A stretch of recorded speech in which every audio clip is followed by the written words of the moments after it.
Hi, I'm Dan Pynchbek. I'm the creative director of The Chinese Room. I'm Jessica Karri and I'm the studio head and composer. So one of the ways in which you can discover story in Everybody's Come to Rapture is through recorded devices, so radios, TVs, phones, anything capable of carrying an electrical signal basically has a scene behind it. So part of the game is going through and finding all the different places where you might sort of discover that kind of content. And it's really important to us that it isn't just, we're not just spoon feeding the player, we're not just dropping story in their path as they go. But I think one of the ways in which you as a player can really feel like this is my story that I've discovered, this is a personal journey, is by it being kind of like your responsibility to find this stuff, your responsibility to kind of uncover the mystery yourself. The kind of story that you find on these devices is very particular to the writing as well. So it's a really interesting case where the way in which you navigate and the things that draw you and the things that kind of like the choices you make in terms of how you explore and what you discover will affect your understanding of the narrative. So you'll get a different take on the events if you choose to find, say, all the radio broadcasts than if you ignore them. And I think that's a really interesting, important thing which games can do. And the setting was, I think, really important for us. We wanted to tell what's normally a really epic story in a very intimate, very specific English environment. It's set in 1984, and as we go round you'll see that we really are strongly evoking that period. I think it enables you to actually feel the intimacy of the story more, because normally you're in these really amazing epic settings, but this is really intimate, it's really quiet, it's a traditional village that a lot of people can relate to. What's happening just now is this is another one of the major ways in which the story unfolds, and we call these tilt scenes. These are kind of like critical, important kind of like pieces of the story, and why they're singled out and what it means, the kind of the way in which they're presented is, again, it's wrapped up in the kind of like the mystery of the stories. That's something that we want the players to really kind of explore and interpret themselves. But we're really kind of pleased with these in a way, because this is to actually engage with this content, you're using the tilt on the 6-axis to actually unlock them, kind of like the metaphor we always used is tuning in a radio. It's a really nice, different kind of feel of control. It feels like something that's much more physical, much more engaging than sort of just press a button to kind of like turn the story on or off. And we talked a lot about how we wanted to represent the characters in the game, and something that I was really interested in was that when you read a book or you listen to a radio play, you imagine those characters yourself. And I think what the Chinese Room is hopefully really good at with story as well is allowing the player that space to imagine and to create their own stories. And so the characters that you just saw, you have these very beautiful suggestions, the echoes of a person, and then that allows you the space and freedom to put your own emotional and kind of physical interpretation of what that person looks like.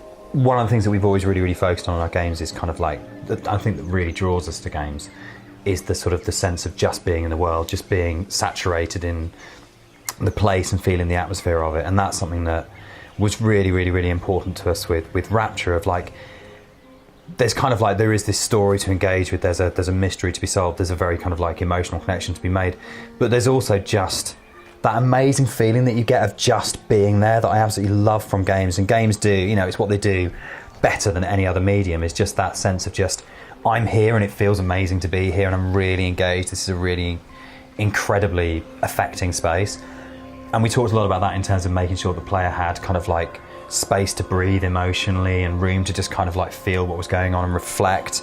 So balancing out the kind of like the amount of content which is in there and making sure that actually we're not just constantly stimulating the player, that there's plenty of opportunity to just kind of stand and feel it, was a really important part of the design. And that's got a really big challenge. I mean, we're a team of 15 people, there's not a lot of us, and it's really quite big.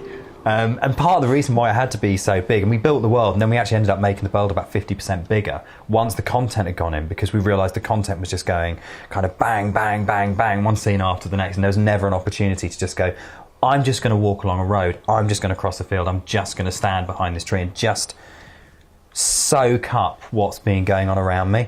So we kind of made our lives quite a lot more difficult really in the end, didn't we, by having to grow it. Yeah, but I think we learnt that lesson from Esther, really, that people responded to having that space to dream and to think and to imagine. And everyone said, oh, people are going to find it really boring and that this, nothing happens. But actually, I think it's about trusting the player, and I think Rapture's continued that lesson, really, of saying the player can take ambiguity, the player can take a slow space, the player can take an open world complex story, and that to me is really important. I think so many games underestimate players, and it's really frustrating as a result because they're actually quite patronised in terms of just that kind of constant stimulus. And what I really like about Rapture particularly is it just lets the experience breathe, and that will require patience. I think there's no doubt it requires a certain type of mindset, but I do think players can absolutely take that. I'm really looking forward to seeing if they can. I think they can, and I think one of the things which I really like about it is that we've actually kind of told, I think, a very complicated, very deep kind of narrative, but it's all in game, it's all in action, it's all in real time. You're not putting the controller down at any point, you're not waiting for scenes or story to play out. It's happening around you and you're active during that process, which means that it's your story, you've got the agency in it. And that to me is more interesting as a writer than a branching narrative where you can say, well, okay, it's a branching interactive narrative, but actually each one of those narrative units is going to be delivered with a cutscene, is much less interesting than saying, actually, the amazing thing about games is the choices you make, where you stand, how long you listen, what you look at, where you choose to discover. These are the things that give you agency in a story, and that's something that games can do that no other medium can't. And that's much more interesting than saying, if you go left, turn to page 23 and watch cutscene 4A, and if you turn right, go to page 24 and watch cutscene 4B, which is not as interesting in terms of storytelling. So these things that you're seeing now are, we call them motes, and they are, we can't really tell you what they are because that would kind of give the game away, and that's part of the mystery, but these are AI controlled characters, and within the game they kind of act as, they've got different functions really. And what was really, really important to us is that we focused not so much on what they functionally do or what the kind of like the purpose of them are. I mean, it's something which is a very recognisable kind of game thing to have a kind of like a robot guide or a disembodied guide, whether that's kind of Cortana or the ghosts in Destiny, or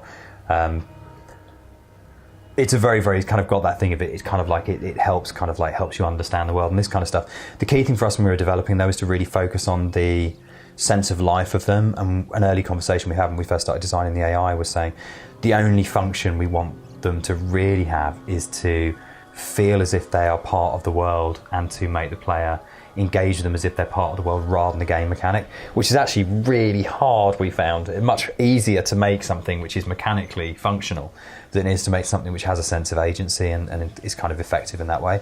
And I think that kind of goes for all of the effects. The challenge for them has been how to keep them abstract and leave the player a lot of room for interpretation and a lot of room for the player's imagination to operate within them, but whilst kind of providing enough pegs to hang that on. So it's almost like we're constantly building kind of like architectures or skeletons that gave enough for players to be able to go, I can really engage with this, I can really project into it, but not so much that they started really dictating terms to the player, which is a really quite a hard balance, I think, to find. Yeah.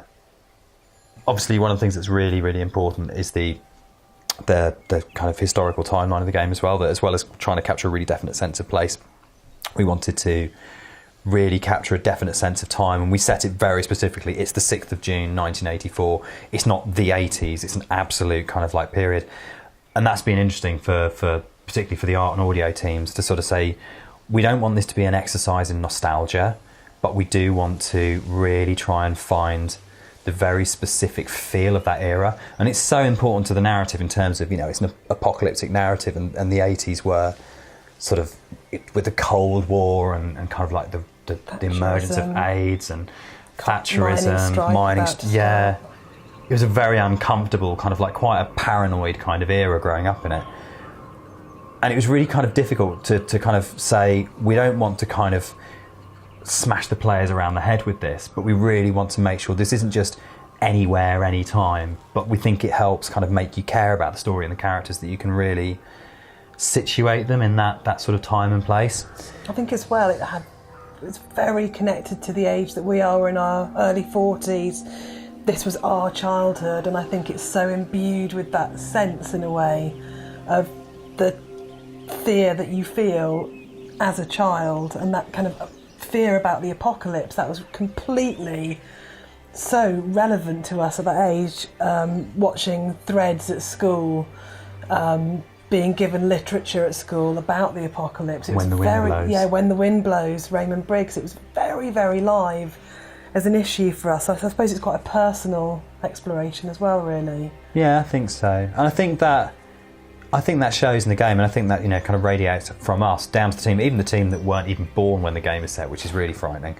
And we know that a lot of the players of this game won't have been born when the game is set, which is a really interesting place to be developing a game from, kind of going, because it's not history like Assassin's Creed, it's recent, it's within our lifetimes, but not within the lifetimes of a lot of people that will play it. And how do you kind of really accurately kind of get to that? But it's been great watching the whole team, including, like I say, sort of younger members of the team who weren't born when it was set, really engage heavily with the kind of, like, not just really meticulous research in terms of object design and stuff like that, but really trying to capture the sort of the feel of what did it mean to be an English rural village in the 1980s. So I think what we're really trying to do is make a beautiful game that people love being in and feel completely immersed in.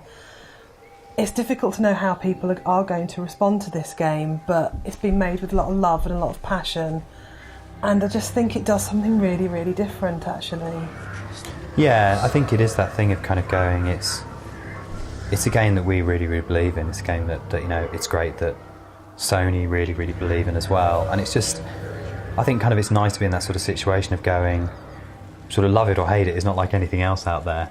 And we really hope people love it. But it's nice to be sort of like part of that process of saying games are really expanding. They're incredibly diverse now. And you know, what we're really trying to present, I guess, is a title which is part of that diversity and is part of that idea of going, we can do anything with this medium, so let's try this. And it couldn't be made in any other medium apart from games. Yeah, no, it's really a game. This is not a film story. It's not a novel. It's not a play. This story could only exist in a game, and I think that's really important.